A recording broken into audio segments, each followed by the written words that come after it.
Hey guys, Ryan here with Pitching Tutors, and in this video we'll cover how to give feedback to pitchers during practice and how to track progress. Every pitcher will start out on a different level based on their unique abilities and skills. It's not helpful to compare one pitcher to another because everybody has their own challenges. So when giving feedback, it's always a good idea to use the individual's past performances as a comparison. Give assignments and things to work on based on the specific needs of each pitcher. Whether it be flexibility, lap times, or fastball location, it has to be specific. Also, you don't want to give too many things for each person to work on at a time. Usually, we focus on 1 to 2 things per practice until we get it down. And kids usually respond best when they know that the coach has a development plan for them. It helps to know that there's no end to our practices.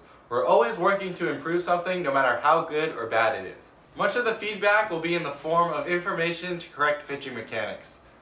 If you notice a player that's doing something off, you want to give them immediate feedback. But if there are a lot of things that are off, you'd want to pick the thing that's most harmful to their progress and address that first.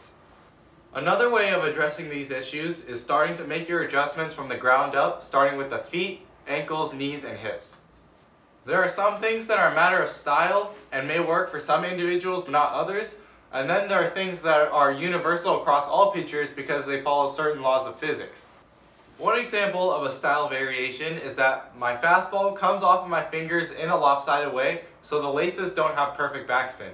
This causes all of my fastballs to have a slight tail to them, but it doesn't affect my accuracy or location.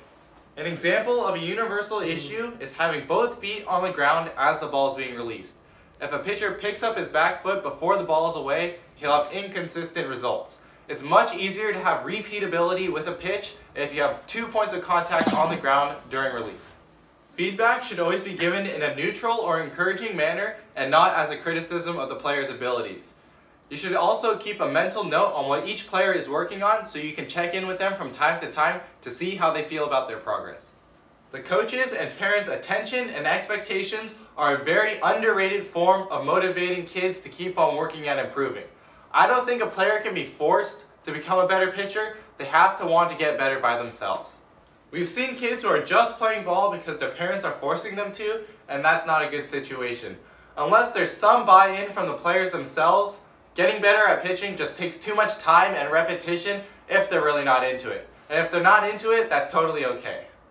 But if they're on the fence, you need to let them know how much they're improving to keep them motivated.